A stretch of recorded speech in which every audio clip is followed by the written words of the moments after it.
What is going on, everyone? My name is Andy. Welcome back to another FPL video. In this one, it's transfer tips for game week 28. So I'm going to go through some of the popular players that people are looking at bringing into their teams or maybe taking out and give you my opinion on whether they are good moves or not. If you enjoyed the video, make sure to give it a like. Hit that subscribe button if you haven't done so already. Let's get into it. All right, let's start with Alfie Doughty. Another assist for him at the weekend, which now brings his total for the season to 8, plus 1 goal as well, which is pretty decent for a Luton defender. I don't think anyone was predicting that at the start of the season. He's very popular this week, over 100,000 transfers in already, and he's up to 4.7 million. Now, with the double in 28 and the fact that they play Forest at home in game week 29, I think he is pretty much overall a really good option to buy. The double for Luton of Palace away and Bournemouth away is, of course, on paper not as good as what Bournemouth have, but Doughty is much more attacking than any of the Bournemouth defenders, and we will talk about them a little bit in a minute. So overall, I do like him as a transfer in. I guess a lot of it will come down to what your chip strategy is, and I think you need to consider that for any players you're looking at bringing in this week, because after the fixture in 29, Luton have got Spurs away in 30, Arsenal away in 31, Bournemouth at home in 32, which is okay, but then Man City away in 33. So 3 of those fixtures almost impossible, I would say, for Luton to get a clean sheet. And later on in the season, you're probably looking at bringing in players for double game week 37 and stuff like that. And Luton won't be one of those teams that are going to double. So after 29, it's not that Luton are suddenly useless, right? And you have to prioritise getting rid of them, but they're not going to be that useful to you from an FPL point of view. Obviously, with someone like Doughty at that price point, you can just bench him. But he is someone that later on, you know, you might have to move on, especially if you're looking to bench boost around game week 37 or something like that. So I would say, right, if you're on wildcard 28, I would probably go for him because you get the double this week and you get the fixture in 29, especially if you're not free hitting that week. If you're someone that's free hitting in game week 29, I think that Doughty is definitely less useful to you than a Bournemouth defender. So if you had a choice between Doughty or Zabani or someone like that, I'd probably take the Bournemouth defender because the fixtures are better this week. You're free hitting in 29 anyway, so that game doesn't matter. And then from 30 onwards, Bournemouth defenders are much better because of the fixtures, and they will have a double later on as well. So that's what I would look at. And obviously, if you're wildcarding in 30 or 31, then again, I would probably take Doughty because of the double, because of the fixture against Forest at home. And then after that, it doesn't matter because you're going to wildcard anyway. So overall, I like him. I've had him for a while. Do I think they're going to get a clean sheet against Palace or Bournemouth away? Probably not, but I guess there's an outside shot of that happening. And we know his attacking output is there. So I just think, given what he offers, he's worth it. The only way I wouldn't go for him is if you're free hit 29 and you can go for a Bournemouth defender instead, which later on is going to be much more useful to you. So just to add on one more thing, because I always forget about people that maybe don't have chips like free hit and wildcard. I think in that case, where you're limited with the amount you've got to manage the rest of the season, again, I would probably rather bring in a Bournemouth defender than Doughty, because later on, the fixtures from game week 30 are better, plus you've got that double later on, which Luton just won't have. So I think for me, Doughty is very much a short-term pick, and that's about it. And if you've got no chips, then you need to think a little bit longer term than that. So I'd probably go Bournemouth instead. All right, let's talk about Senesi, easily the most popular Bournemouth defender, especially over the last few weeks. In fact, for overall ownership, he's the only Bournemouth defender over 1%. So although 5.5% doesn't look like much, he is much popular than the rest. And if you bought him in game week 27, I think you can consider yourself extremely unlucky, or maybe you got him in 26, 25, whatever it might have been. You've been unlucky, right? Because for him to come off with a hamstring injury the game before a double game week of Sheffield United at home and Luton at home just shows that there is, you know, a good bit of luck in FPL. And I don't want to go down the skill versus luck conversation because I think it's nonsense to say this game is pure luck only. There is definitely some luck involved. And I think, look, I'm sure people that bought Senesi don't feel like this, but this is one of those moments where you've just got to realise that a lot of stuff is out of your hands. All you can do is make good decisions and then hope that they pay off. Sometimes they will, and sometimes like this, they won't. But getting away from that, right, let's talk about him going forward. It was a hamstring injury, so we can wait and see what is said ahead of the Sheffield United game, but it seems extremely unlikely that he's going to make double game week 28. Maybe he's back for Luton at home, but that would seem unlikely for me. Then they blank in 29. And then, like I've already said when I was talking about Doughty, the fixtures are pretty good after that. It's Everton at home in 30, Palace at home in 31, Luton away in 32. So if you're at the point where you own him and maybe it's going to take a hit to fix it, you know, and there's word that he's going to be back from game week 30, maybe you just leave him in and just accept the loss in game week 28, but know you've got a decent defender from 30 onwards. But I think for most people, it's probably just going to be a sell to a different Bournemouth defender. Let's not also forget that Senesi is on 8 yellow cards. So if he was back by game week 30, he's still got to get through 30, 31, 32, and 33 before the total goes up to 15. Now, before anyone says in the comments, I know it's 32 games, but because Bournemouth have had a couple of blanks, they've got to get through the Man United game before the total goes up to 15. So I think for a small percentage of people, yes, if it's going to take a hit, you could maybe just leave him in your team if he's going to be back by game week 30. But with a hamstring issue, I don't know. I think I would just cut my losses and get rid of him and sell him to a different Bournemouth defender. You could go to Doughty instead, but presumably you've bought a Bournemouth defender because it fits in with your chip strategy. In terms of who to go for, I think I would go for Zabani, right? I would just play it safe. He's played 90 minutes every single game this season. He's on 4 yellow cards, so there's no issue with being suspended anytime soon. In fact, is it impossible? He'd need another 6 in 1, 2, 3, 4, 5, 6. Yeah, he could potentially get suspended, but he'd need a yellow card in every single game he plays up until game week 33. So not going to happen. He is who I would go for. Does he have great attacking threat? Absolutely not. But I don't think many of the Bournemouth defenders do. If you want someone who is potentially more attacking, then I'd probably look at Kerkez at 4.4 million. But the numbers don't suggest that he's going to put up, loads of goals, loads of assists or anything like that. Like against Man City, okay, he put up 0.12 expected goals. Quite nice, right, if you can keep that up. But against Burnley, it was 0 XG and 0.01 expected assists. So he's not going to go and get you a bunch of attacking returns, but he probably is slightly more attacking than someone like Zabani. But I just don't think, if you're looking at it and again, it comes down to chip strategy, right? But if you're free hit 29, and then you're going to try and save your wild card to maybe 35, 36, which is probably my current plan, then you want your defender to play these good fixtures between 30 and 32. I would just take the guy that's nailed on. What could affect Kerkez's minutes? It's Lloyd Kelly, right? So if he comes back, he could play left back. I've seen some Bournemouth fans say that if Senesi is out for a while and Lloyd Kelly does come back, he might play centre back, which could leave Kerkez continuing to get minutes. But again, I just don't think for a long-term move it's worth the risk.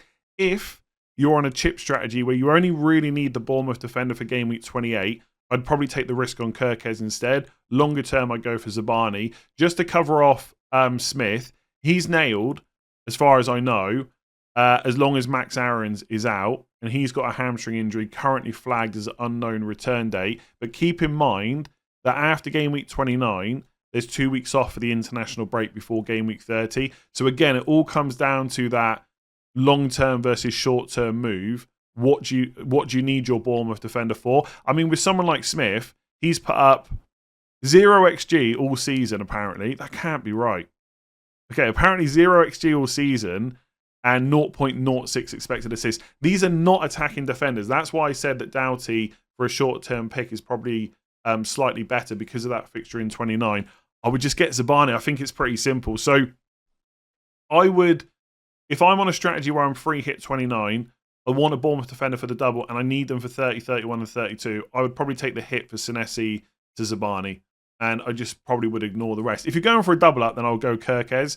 But other than that, I think Zabani, you just play it safe, right? How many times have I said that now? Probably quite a lot. Anyone not going Zabani? Anyone not playing it safe? Let me know in the comments below. All right, let's talk about Phil Foden next, who's been incredible recently. And to be fair, it's not just his recent returns that have been great. He's actually been doing really well for most of the season. I think it's gone under the radar how many starts he's had. So Man City have had 27 games in the league, and he has started 25 of them. He's had 11 goals and 7 assists, so 18 attacking returns over 25 starts in 27 games. Pretty nice. And I think for a lot of people, they've been waiting for Phil Foden to perform like this from an FPL point of view because we've been there before in previous seasons and then he gets dropped. What he has right now are starts and minutes. A lot of that is because of other injuries to the team and stuff like that. But obviously Pep is relying on him quite a lot at the moment. And he said very good things about him after the last game. So overall, really decent option. And if we look at those recent returns, it was a 15-pointer against Man United, 11 against Bournemouth in 26.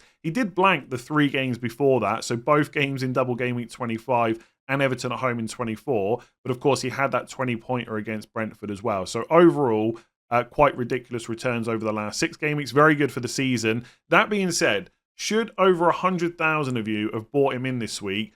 I would say absolutely not. I can tell you as an owner, I'm thinking of doing one of two things this week.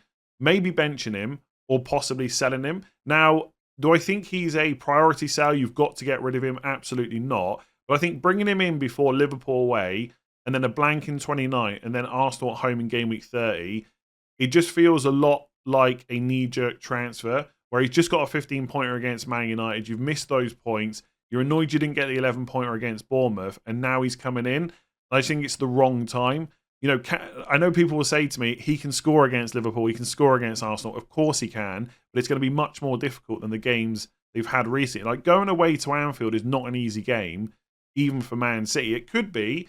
It's one of those that's really open. It ends up being a high-scoring game, in which case I would definitely want to play Foden for it, but it might be a little bit of a tighter game than that.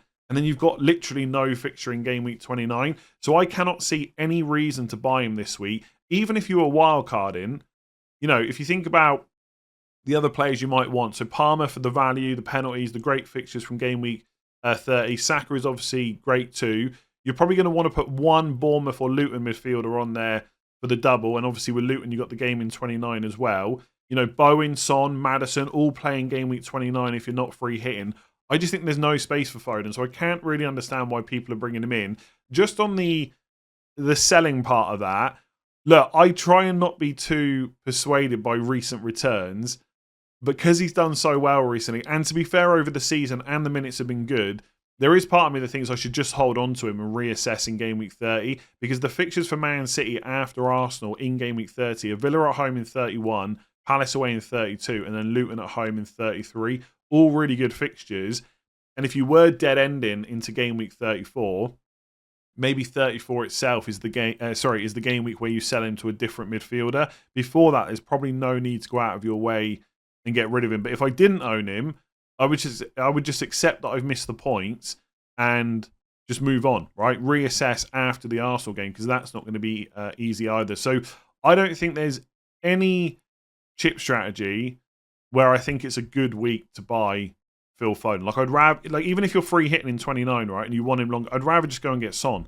Villa away this week, Luton at home in game week 30. I just think he's a better option, right? His minutes are just as good, if not slightly better, and he's got penalties as well. So I don't really, obviously there's a price difference, I get that, but without Salah being an option at the moment, most people have got money to spare anyway. I guess the only other thing to think about, and I'm just going to bring it up here, is Man City's, you know, other fixtures that they're going to have outside of the league. So they've got the Champions League game this week. So wait to make any transfers. There could be injuries in that game. Then it's the Liverpool game. Then they've got the FA Cup quarterfinals. I mean, given that Foden's played a lot of minutes and, you know, Grealish has had issues and stuff like that, you'd imagine Foden's going to continue to get minutes. But we need to kind of reassess as we go because when Man City get players back fit, you know, and they get through the Copenhagen game and they've got a much tougher fixture maybe in the next round, we might see Foden get a bit more rest during Premier League games, right? Maybe not right now, but in the future it could happen. So that's why I think, again, just no reason to bring him in. You can just reassess and get him later on. Whether you should sell him, I think it's potentially viable, but I'd be really sure about what your future moves are. For me, one of the reasons I'm probably going to come around to not selling him is because I'm not quite sure how I want to bring Salah in. And I think I want to leave all my options open, basically, and not get rid of Foden and then regret it later. But I don't think it's necessarily a bad move if you needed to get rid of him to cover 28 and 29. And obviously then from 31 onwards, you can just bring him back in if you need to.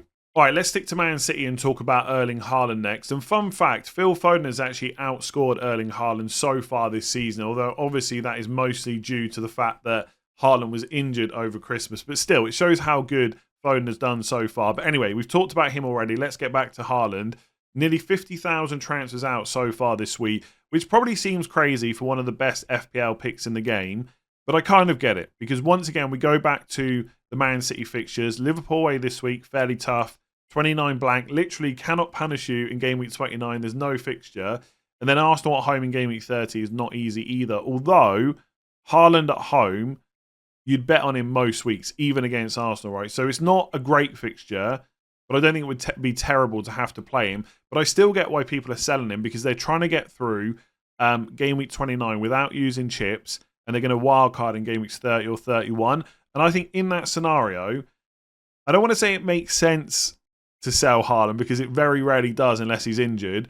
But I do think it's viable if you want to go to either Solanke or Morris, who have an extra fixture this week, and they've got, at least with Morris, he's got a game in 29. Most people are not going to captain Erling Haaland this week. I think with the form that Saka's been in, I think more people would be likely to captain him against Brentford at home than Haaland against Liverpool away. So the potential damage that Haaland could do to you if you sell him is at least a little bit minimised by the fact that a lot of people are going to captain Solanke in game week 28. Of course, if Haaland bangs in a hat-trick and you don't own him, that is going to hurt. But I'd say that's quite unlikely against Liverpool away. So I think, in theory, Haaland to Morris, which when you say it out loud sounds crazy, is a good transfer for those people not looking to use a hit in 29, because you've got the double this week, Bournemouth away, Palace away, and then you've got the fixture against Forest at home in game week 29. And also, by the way, Morris has actually been in pretty good form. I'm not saying he's better than Haaland, because of course he's not,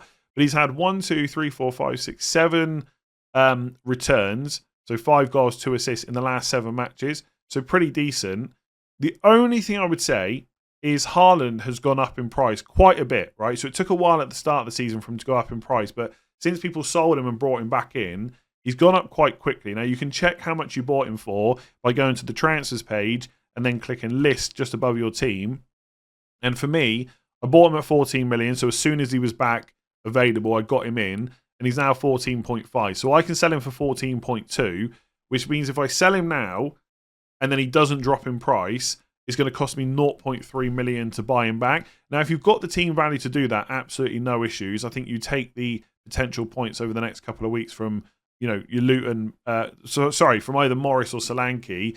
But I think the thing with selling Haaland is, unless he gets injured, you will 100% want him back. There is no debate about that. He's going to have doubles later on. They've got good fixtures. Like, even without double game weeks, right? Haaland has literally got Luton at home in game week 33. That's probably not going to be a double game week for any team.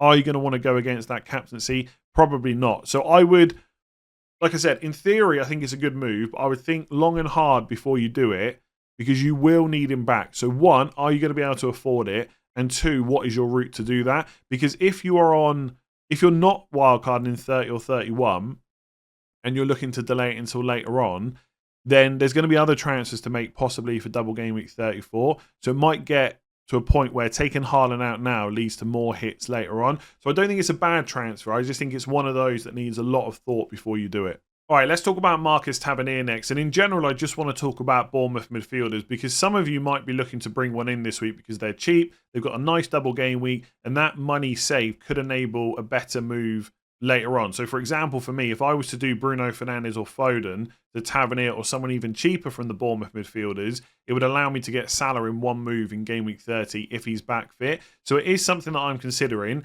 Again, if you are looking to cover the double in 28 and you need someone that plays in game week 29, Bournemouth midfielders are not the one. In that case, I would look at someone like Ross Barkley instead. Is Ross Barkley a super exciting and inspiring pick? Not necessarily, but he is only costing you 5 million, and he's nailed on. He plays 90 minutes pretty much every single game. The underlying numbers are nothing to shout home about, like 0.15 expected goals per 90, 0.11 expected assists. It's not exciting, that's for sure, but you have got someone that's going to play every minute and has that fixture in 29 as well. So that's where I would look, depending on what chip strategy you're on. If you're someone that's free hitting in 29, you could definitely look at Bournemouth midfielder instead. And there is a chance, there's not a chance. They will double later on. We just don't know which game week it's in. I saw a tweet from Ben Crellin last night replying to FPL Harry, who asked when Bournemouth might double, whether it's 34 or 37. And Ben said, if Roma knock Brighton out of Europe, and bearing in mind, I think the first leg is this week,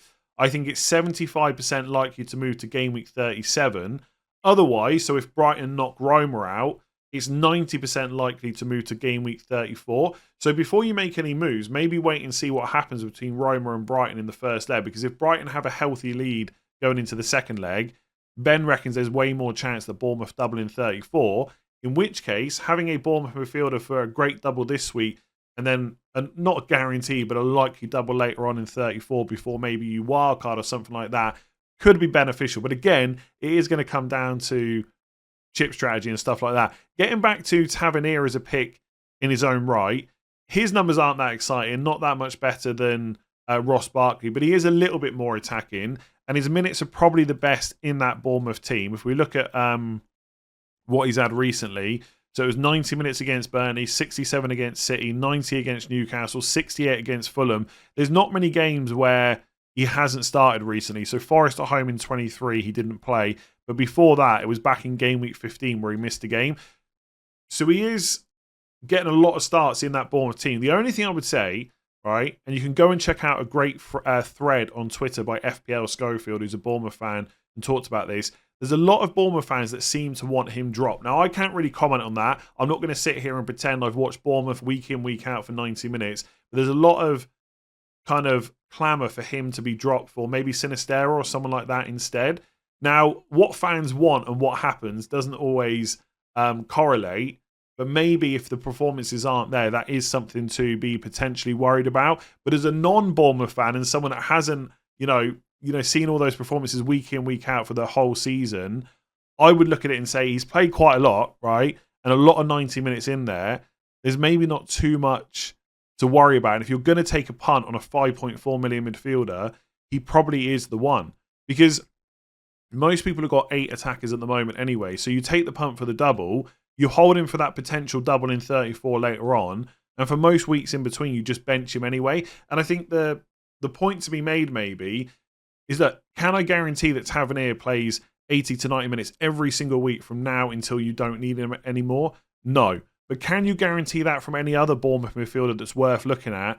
Probably not, right? Because the ones that would be, absolutely nailed on, like Lewis Cook, their attacking potential is just not there. I know he got 2 assists at the weekend, but his numbers for the season are really poor. Like, I wouldn't expect that too often.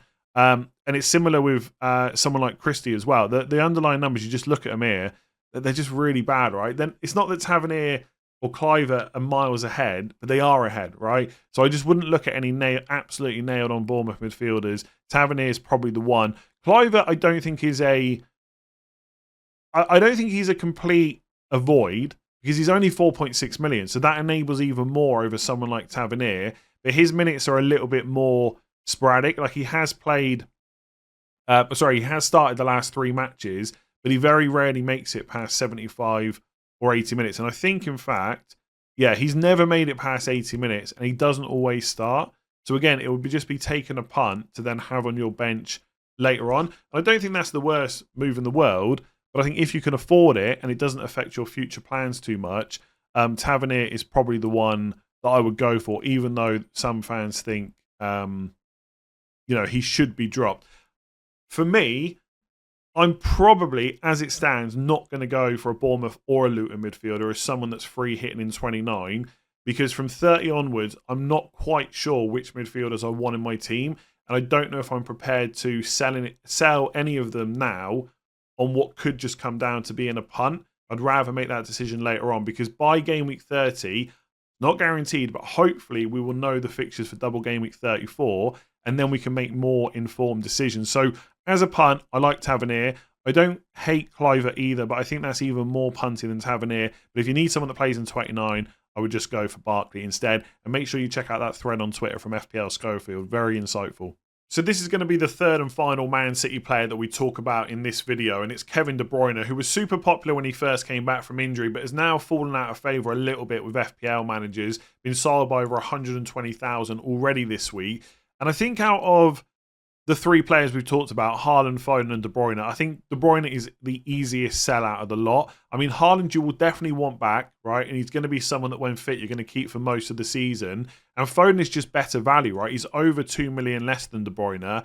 And when they both play, I would say that they offer very similar output in terms of FPL points. If anything, Foden is slightly more likely to get you a goal, and De Bruyne is slightly more likely to get you an assist. And obviously, goals are worth more points. De Bruyne is one of those players like, I don't know, Bruno Fernandes, Odegaard, Gross as well, that when they get a return, they are very high up on bonus usually. But I don't think at 10.6 million that's enough to warrant De Bruyne in our teams long term. Like, he's a great differential, and City do have some really nice fixtures coming up longer term, like Luton at home in 33. I don't think that's a good enough reason to keep him. And part of the reason is his price. It's nothing to do with his FPL returns. He will get goals and assists along the way, but you cannot have everyone in your FPL team. And I think at 10.6 million, De Bruyne is potentially going to get in the way of other moves down the line, especially if Salah is fit. Now, right now, we've all kind of forgotten about Salah, right? Because he hasn't played for a little while. He came back, then he went again. And obviously, it's Man City this week, so you don't need him either way, right? But from game week 30, you got Brighton at home. If he's fit for that, maybe you go with him, maybe you don't, right? There's other players in game week 30 you could captain, like Son against Luton at home. But if Salah's fully fit, does anyone want to go without him for Sheffield United at home, especially after you saw what Arsenal did to Sheffield United last night? I would say probably not. So if Salah is back fit for game week 30, you're probably going to want him. And if you're trying to fit Salah in and Haaland and De Bruyne, it gets very difficult. And I think when you look at other popular midfielders, like I've got Son and Saka, I'd prefer both of those players to De Bruyne because the minutes are there, there's no injury concerns, and they're both on penalties. And like I said, Foden is just incredible value at 8.2 million if he's going to continue to play. And I think with De Bruyne, look, it's great that he played 90 minutes against Man United. Maybe owners were a little bit unlucky not to get any returns in that game after holding on to him and, you know, having that bit of patience. And you'd hope that 90 minutes will continue. But he has had issues this season. He was out for a long time. He came back, then he missed a game because he was uncomfortable. And I just think when the Champions League games start to build up, if De Bruyne is in any doubt ahead of that, he'll get rested for the league game to be played in the Champions League. That might not happen, but that's just what I feel like will happen. And I just don't think you need that headache longer term. So I think you've almost just got to accept that, okay, he did great, especially off the bench, and that was brilliant. But that's not going to continue, as I've said all along. And I do think games like this, where he misses Brentford and then he only plays 6 minutes against Bournemouth, that is something that could happen later on. I just think for 10.6 million, he's just not that good of an FPL pick. You don't have to rush out and get rid of him this week. If you've got other moves to make, you want to play him against Liverpool, absolutely fine. I'm just saying that in the long term, I think I've got to be careful about how I word this. I think sometimes people take it as though I think he's going to get no goals and assists. I just think compared to other FPL options and how squad structures are going to be built, I don't think De Bruyne fits in. Will he get goals and assists? Absolutely. He's brilliant. But I just don't think he's a fantastic FPL option, basically. So I just want to quickly talk about Richarlison, mostly to say don't rush to transfer him out of your teams because who knows, maybe he'll be back for game week 28. I think it's extremely unlikely, and I think in the end it'll be the right decision to sell Richarlison. But if you haven't already seen it, he did an interview with ESPN in Brazil, and he said, I'm already training, and I think I'll be ready for the game next Saturday. So that's the game against Aston Villa. Now that kind of contrasts a little bit with what Ange Postecoglou said last week on Friday, which is that Richarlison will be out for 2 to 3 weeks. And then there was a quote later on that came out on Twitter where Ange Postecoglou had said to some journalists he was actually going to be out for 3 to 4 weeks. So somewhere in between 2 or 4 weeks is probably the most likely, which means he's got a good chance of missing 29, maybe back for game week 30. But Richarlison himself has said he's already training and thinks he could be ready for Aston Villa. Now, it's worth saying players are often confident and ambitious about when they're going to be back, but the medical team and the manager might look different. So that's why I think he's probably going to miss 28 and 29 as well. But I would wait to see what Ange Postecoglou says later on this week, just to see if there's any update. Maybe he's made that quick recovery and all of a sudden he is going to be available. Because as good as Son is as a number 9, you know, having Son and Richarlison, as I've said before, as that combination is probably better than Werner and Son. And so if Richarlison is fit, I would assume that he would carry on being played. If you're someone that can just get through 28 and 29, you don't really need Richarlison. Maybe you're free hitting in 29, and so that week doesn't matter, and you want him back for game week 30, and you can just bench him. That's also an option as well if you think that he'll come straight back into the team. But for everyone else, I expect he's going to miss 28, probably 29 as well, and he's still a perfectly good player to sell. Who for? Well, there's loads of options. I would probably go to Son if you've got the money. You could look at Barkley if you want a doubler this week, maybe a Bournemouth midfielder as well. If you're free hitting in 29, you could look at Saka or Palmer, whoever you don't own. There's lots of options. If you've enjoyed that video, make sure to give it a like, hit that subscribe button, rate 5 stars if you're listening on podcasts, and I'll catch you again tomorrow.